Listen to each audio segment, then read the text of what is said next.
جس راہ چل دیے ہیں کوچے بسا دیے ہیں۔ السلام علیکم ورحمۃ اللہ وبرکاتہ۔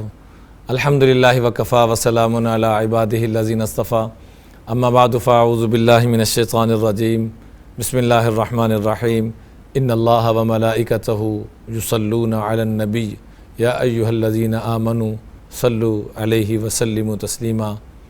اللہم صلی علی سیدنا و مولانا محمد افضل صلواتک بعدد معلوماتک وبارک وسلم وصلی علیہ۔ میرے انتہائی قابل احترام محترم ناظرین، آج ہم آقا کریم علیہ السلام پر درود و سلام پڑھنے کی کیا برکات، کیا فضائل ہیں، اس پر کچھ گزارشات عرض کریں گے۔ اللہ تعالیٰ نے مختلف انبیاء پر قرآن پاک میں سلام بھیجا۔ سلام علی نوح فی العالمین، سلام علی ابراہیم، سلام علی الیاسین، سلام علی عبادہ الذین اصطفیٰ۔ مختلف انبیاء پہ سلام بھیجا، لیکن محبوب کی باری آئی علیہ السلام تو یہاں انداز بدل دیا۔ یہاں یہ نہیں کہا سلام علی مزمل، سلام علی مدثر، سلام علی یاسین، یا سلام علی طٰہٰ، سلام علی مرتضیٰ، سلام علی مجتبیٰ۔ انداز بدل دیا۔ ان اللہ وملائکتہ یصلون علی النبی یا ایہا الذین آمنوا صلوا علیہ وسلموا تسلیما۔ اللہ خود، اللہ اپنا ذاتی نام لے کر آئے۔ یہاں ان الرحمن بھی آ سکتا تھا، ان الرحیم بھی آ سکتا تھا، ان الملک بھی آ سکتا تھا، ان القدوس بھی آ سکتا تھا، ان السلام بھی آ سکتا تھا۔ اللہ اپنا ذاتی نام لے کر آئے۔ ان اللہ وملائکتہ، عربی میں اختصار چلتا ہے، مختصر چیز ہوتی ہے۔ اللہ اور فرشتے کافی تھا، اللہ پھر اپنی ذات کا تذکرہ پھر لے کے آ رہے ہیں۔ اللہ وملائکتہ، اور اللہ کے فرشتے، یصلون علی النبی، امام الانبیاء پہ مسلسل درود پڑھتے ہیں۔ یا ایہا الذین آمنوا، اے ایمان والو، صلو علیہ وسلموا تسلیما، تم بھی ضرور میرے محبوب پہ درود و سلام پڑھو۔ تو کم از کم علماء نے لکھا ہے ایک مرتبہ درود و سلام پڑھنا ہر مسلمان کے ذمے فرض ہے۔ لیکن کچھ ایسے خوش قسمت بھی ہیں، میرے جو پیر و مرشد تھے، اللہ ان کے کروڑوں درجے بلند فرمائے، روزانہ 25,000 مرتبہ درود و سلام پڑھتے تھے، روزانہ 25,000 مرتبہ۔ اور رب نے ان کو ایسی سی شان بھی عطا فرمائی کہ ایک ہے سوتے ہوئے آقا کریم کی زیارت نصیب ہونا، اور ایک ہے جاگتی ہوئی آنکھوں سے زیارت کا نصیب ہونا۔ رب نے ان کو وہ بھی نسبت عطا فرمائی۔ ایسے ایسے لوگ بھی ہیں، ایسے ایسے عاشق بھی ہیں جن کو رب پھر اپنے محبوب کی زیارتیں یوں کرواتے ہیں، جو جتنا عشق مصطفیٰ میں، درود پاک میں، سنت کی اتباع میں جتنا جڑتا چلا جاتا ہے، جتنا با ادب بنتا چلا جاتا ہے، رب اس کو اتنے نوازتے چلے جاتے ہیں۔ امام مالک رحمۃ اللہ علیہ کے متعلق آتا ہے، ساری زندگی مدینہ منورہ میں جوتا نہیں پہنا، سواری پہ سوار نہیں ہوئے، واش روم کے لیے مدینہ منورہ کی حدود سے باہر جایا کرتے تھے۔ اتنا پیار، اتنا محبت، اتنا اتباع، اتنا عشق مصطفیٰ، رب نے پھر کیا عطا فرمایا؟ کہتے ہیں ما بت لیلۃ الا ورأیت رسول اللہ صلی اللہ علیہ وسلم، جس رات بھی سویا ہوں مدنی کی زیارت رب نے عطا فرمائی۔ ایسا ادب تھا، اللہ ہمیں بھی با ادب بنائے، با ادب با نصیب، بے ادب بے نصیب۔ درس حدیث دے رہے ہیں، حدیث پیش کر رہے ہیں، اور رنگ بدلنا شروع ہو گیا۔ ساتھیوں نے دیکھا، بڑے پریشان کہ کیا ہو رہا ہے۔ جب حدیث مکمل ہوئی تو میں کمر کو دیکھو، کپڑا اٹھا کے دیکھا تو اتنا بڑا بچھو جو 17 مرتبہ ان کو ڈس چکا تھا، کہ پہلی مرتبہ کیوں نہیں بتایا؟ کہ امام الانبیاء کی بات چل رہی ہے، بیچ میں اپنی ذات کو لے آؤں، یہ کیسے ممکن ہو سکتا ہے؟ جان کے ٹکڑے ہو سکتے ہیں۔ پھر رب ایسوں کو کیا عطا فرماتے ہیں کہ جب بھی سویا ہوں ما بت لیلۃ الا ورأیت رسول اللہ صلی اللہ علیہ وسلم، جب بھی سویا ہوں حضور کا دیدار نصیب ہوا ہے۔ اللہ با ادب لوگوں کو، عاشقوں کو یوں دیدار کرواتا ہے۔ اس لیے آقا علیہ الصلاۃ والسلام پر کثرت سے درود پاک جو پڑھتا ہے اس کو اللہ تعالیٰ وہ رحمتیں وہ برکتیں. ایک صحابی ہے، عرض کیا اے اللہ کے رسول صلی اللہ علیہ وسلم، میں اپنی دعا کے اندر ایک حصہ درود پاک، 2 حصے دعا، یہ کیسا رہے گا؟ آپ نے فرمایا بہت اچھے، اور بڑھا لو تو اور اچھا ہے. عرض کیا اللہ کے رسول صلی اللہ علیہ وسلم میں 2/3 درود اور 1/3 دعا. آپ نے فرمایا بہت اچھے. کرتے کرتے انہوں نے عرض کیا اے اللہ کے رسول صلی اللہ علیہ وسلم میں ساری دعا میں صرف درود و سلام ہی پڑھوں تو یہ کیسا رہے گا؟ آپ نے آگے سے مسکراتے فرمایا اذن تکفا ہمک. ابی بن کعب سبحان اللہ فرماتے ہیں کہ آگے سے کیا جواب آیا؟ اذن تکفا ہمک ویغفر لک ذنبک. اللہ تمہارے اس عمل کے صدقے سے سارے گناہوں کو بھی معاف فرما دیں گے اور سارے غموں کا بھی خاتمہ فرما دیں گے اور ساری دعائیں مانگنے والوں سے بہتر رب تمہیں عطا فرمائیں گے. اس لیے روایات میں آتا ہے من صلی علی مرتن فتح اللہ لہ باب العافیہ، جو ایک مرتبہ میرے پہ درود پڑھتا ہے اللہ دنیا آخرت کی عافیتوں کے سارے در اس کے لیے کھول دیتا ہے. اور اس سے بڑا کیا در ہوگا، اس سے بڑی کیا بات ہوگی؟ فرمایا من صلی علی واحدتن صلی اللہ علیہ بہا عشرہ، جو ایک مرتبہ میرے پہ سلام بھیجتا ہے، درود بھیجتا ہے، سلام بھیجتا ہے، اللہ کو اتنا پیار آتا ہے. اللہ تعالیٰ کہتے ہیں میں جب تک اس بندے اور بندی پہ 10 مرتبہ سلام نہ بھیج دوں، اپنی رحمت نہ نازل فرما دوں، اس وقت تک بس نہیں فرماتے. اللہ کو یہ ادا اتنی پسند ہے. طبرانی کی روایت ہے من صلی علیہ مئتن، جو 100 مرتبہ میرے پہ درود پڑھتا ہے رب اس کی پیشانی پہ لکھتے ہیں کتبہ اللہ بین عینیہ براءۃ من النار. مبارک ہو اے عاشق مصطفیٰ، اے عاشق رسول، اے درود پڑھنے والے، تمہیں مبارک ہو، رب نے تمہاری پیشانی پہ لکھ دیا کہ تم جہنم سے بری ہوگے. وبراءۃ من النفاق، منافقت سے بری ہوگے. واسکنہ اللہ یوم القیامت مع الشہداء، کل قیامت کے دن ہوگا رب شہیدوں کے ساتھ تمہارا حشر کرے گا. جو کثرت سے درود پاک کم از کم 100 مرتبہ صبح، 100 مرتبہ شام، اور جب بھی گھر داخل ہوں، یہ بہت بڑا وظیفہ عرض کرنے لگا ہوں، جب بھی گھر میں داخل ہوں درود پاک پڑھیں، سلام کریں، کل شریف پڑھیں، درود پاک، کل شریف اور سلام پڑھ کے گھر میں داخل ہوں. اور اگر پہلے بھول گئے ہیں تو سلام کریں، گھر میں داخل ہو گئے پہلے درود پاک پڑھیے اور پھر کل شریف پڑھیے. اس گھر سے خیریں برکتیں اتنی ہوں گی اس گھر کے اندر کہ سوچ نہیں سکتے، اور سارے شر سارے فتنے اللہ اس گھروں سے ختم فرما دیں گے. ایک روایت میں آتا ہے من صلی علیہ واحدتن صلی اللہ علیہ عشرہ، جو ایک مرتبہ میرے پہ درود پڑھتا ہے اللہ 10 رحمتیں اس پہ نازل فرماتے ہیں. وحطت عنہ 10 خطیئات، اللہ اس کے 10 گناہوں کو معاف فرماتے ہیں. ورفعت لہ 10 درجات، اللہ اس کے 10 درجے بلند فرماتے ہیں. اور آپ نے فرمایا البخیل من ذکرت عندہ فلم یصلی علیہ، سب سے بڑا بخیل کائنات میں پتہ کون ہے؟ جس کے سامنے آقا جی کا نام آئے اور وہ درود السلام نہ پیش کرے. اس سے بڑا بخیل کوئی نہیں. ایک مرتبہ ممبر پہ تشریف فرما ہوئے اور صحابہ سے کہا احضر المنبر، ممبر کے قریب آؤ. فلما ارتقى درجة قال آمین، فلما ارتقى الدرجة الثانیہ قال آمین، فلما ارتقى الدرجة الثالثہ قال آمین.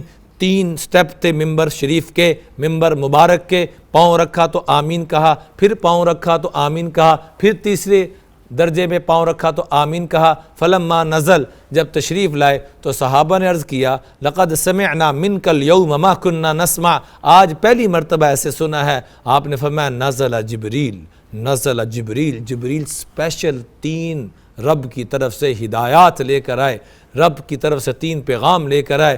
بعد من ادرک رمضان فلم یغفر لا، رمضان پائے اور اپنی بخشش نہ کروا سکے تو یہ تباہی کے قابل ہے. میں نے کہا آمین. اللہ کی طرف سے حکم ہے کہ جبریل یہ بد دعا کر رہے ہیں، آپ آمین لگائیں. وہ اس قابل ہے کہ یہ تباہ ہو جائے، رمضان پا کے بھی بخشش نہ پائے.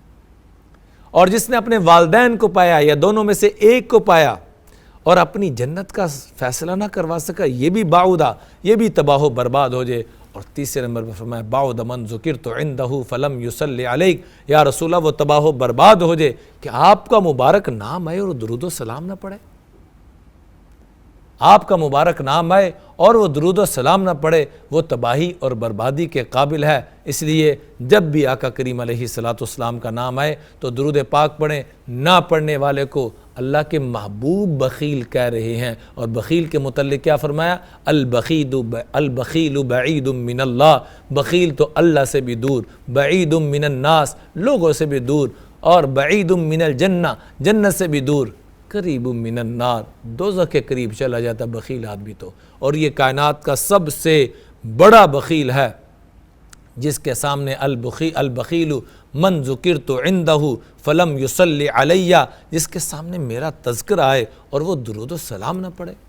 آقا کریم علیہ الصلاۃ والسلام سے پوچھا گیا کہ آپ کے قدموں میں آنا چاہتے ہیں، کیا وظیفہ کریں؟ آپ نے ایک پڑھنے والا وظیفہ بتایا، ایک کرنے والا وظیفہ بتایا۔ پڑھنے والا کیا وظیفہ بتایا؟ فرمایا ان من اقربکم الی مجلسا یوم القیامہ اکثرکم علی صلاۃ، جو میرے اوپر کثرت سے درود و سلام پڑھے گا وہ جنت میں سب سے زیادہ میرے قریب بیٹھا ہوگا۔ ایک روایت میں ہے ان اول الناس بی یوم القیامہ اکثرہم علی صلاۃ، میرے سب سے زیادہ قریب وہ ہوگا جو میرے اوپر کثرت سے درود و سلام پڑھتا ہوگا۔ اور کرنے والا وظیفہ کیا فرمایا؟ ان من اقربکم الی مجلسا یوم القیامہ احاسنکم اخلاقا، جس کے اخلاق سب سے عمدہ، اخلاق سب سے اعلیٰ، وہ میرے قدموں کے سب سے زیادہ قریب ہوگا۔ جس کے اخلاق جتنے عمدہ ہوں گے، جس کے اخلاق جتنے اعلیٰ ہوں گے، وہ سب سے زیادہ میرے قریب ہوگا۔ اور ایک بڑی اہم گزارش عرض کرنا چاہوں گا، روضے پاک پہ تو ہر ایک کا جانے کی دلی تمنا ہے، چاہے غریب ہے، چاہے امیر ہے، چاہے مرد ہے، چاہے عورت ہے، دیہاتی ہے، شہری ہے، چھوٹا ہے، بڑا ہے، گناہ گار ہے، نیک ہے، عالم ہے، طالب علم ہے، ڈاکٹر ہے، انجینئر ہے، کسی بھی درجے شعبے سے تعلق رکھنے والا، ہر ایک کی تمنا ہے کہ میں روزے پاک پہ بار بار حاضر ہوں۔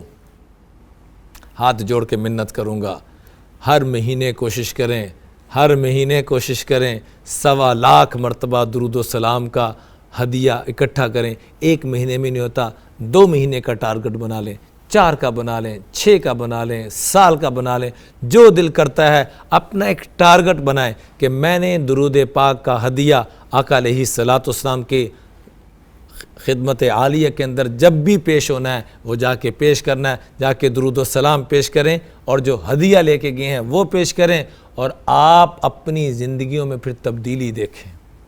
درود و سلام جا کے پیش کریں اور ہدیہ پیش کریں، اے اللہ کے رسول صلی اللہ علیہ وسلم، یہ اتنا 1.25 لاکھ میری طرف سے، یہ اتنا 1.25 لاکھ میری بیوی کی طرف سے، میرے خامند کی طرف سے، میرے بچوں کی طرف سے، ہمارے بڑوں کی طرف سے، اہل محلہ کی، یہ آواز چلائیں، مہم چلائیں کہ جس نے مدینہ منورہ جانا ہے وہ درود پاک کا تحفہ، درود پاک کثرت کے ساتھ 1.25 لاکھ کے جتنے ختم کر سکتے ہیں لے کے جائیں، اور زندگیوں سے ساری بیماریوں کا خاتمہ، ساری ٹینشنوں کا خاتمہ، ساری مصیبتوں کا خاتمہ کروانا چاہتے ہیں تو اس کا اہتمام کریں۔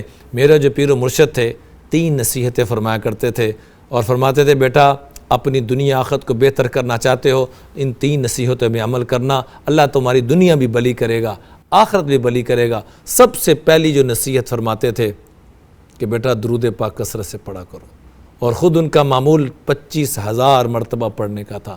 دوسری نصیحت فرماتے ہر عمل میں آقا جی کی سنت کو دیکھنا، آقا علیہ السلام کی تمنا کیا تھی، سنت کیا تھی، طریقہ کیا تھا۔ اور تیسری بات فرماتے کہ جو حضور کے غلامی کے جتنا قریب ہو ان کے قدموں میں بیٹھنے کی کوشش، یعنی اللہ والوں کے پاس بیٹھنا، برے لوگوں کی سنگت اور صحبت کبھی اختیار نہ کرنا، کیونکہ قرآن پاک میں اتنی زیادہ تکلیف اور دکھ کا اظہار نہیں کیا گیا جتنا کہ بری سنگت میں بیٹھنے پہ اظہار کیا گیا ہے۔ پورے قرآن پاک میں حسرت کا لفظ 9 مرتبہ آیا ہے، لیکن سنگل آیا ہے، یا ویلتا یا لیتنی کنت ترابا یقول الکافر یا لیتنی کنت ترابا یا لیتنی لم اشرک بربی احدا، یا لیتنی سنگل۔ پورے قرآن پاک میں ڈبل جو آیا نا، یا ویلتا لیتنی، ڈبل، کہ حسرت بھی حسرت کرے گی کس بات پر؟ کہ جو انسان نیک لوگوں کے پاس، اللہ والوں کے پاس نہیں بیٹھتا تھا، وہ سب سے زیادہ حسرت کرے گا۔ اور اللہ والے کون ہیں؟ کہ جن کے پاس بیٹھیں تو علم میں اضافہ ہو، زادکم اللہ فی علمک، کہ آپ کے علم میں اضافہ ہو، ذکرکم اللہ رؤیتہ، جن کو دیکھ کر اللہ کی یاد تازہ ہو اور وہ خود بھی باعمل انسان ہو۔ ایسے اللہ والوں کے پاس بیٹھیں تاکہ ہم اپنے علم میں بھی اضافہ کریں اور درود و سلام میں بھی اضافہ کریں، اور جو بھی وظیفہ کرنا ہے آج سے نیت کر لیں، جو دعا مانگنی ہے، جو وظیفہ کرنا ہے، شروع میں بھی درود پڑھیں، آخر میں بھی درود پڑھیں۔ اللہ اس دعا کو برے سے برے کی رد نہیں کرتے، تو جو برے شروع والی دعا بھی قبول فرما لیں، آخر والی بھی، تو بیچ والی قبول نہیں ہوگی۔ اس لیے آپ نے دیکھا ہوگا جب بھی امام صاحب دعا پڑھتے ہیں الحمدللہ رب العالمین والصلاة والسلام علی اشرف الانبیاء والمرسلین، اور آخر میں کیا کہتے ہیں؟ صلی اللہ تعالی علی خیر خلقہ محمد وعلی آلہ وصحبہ اجمعین۔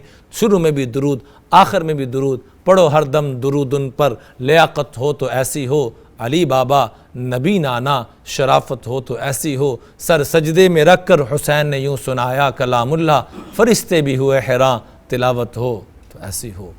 جس راہ چل دیے ہیں کوچے بسا دیے ہیں،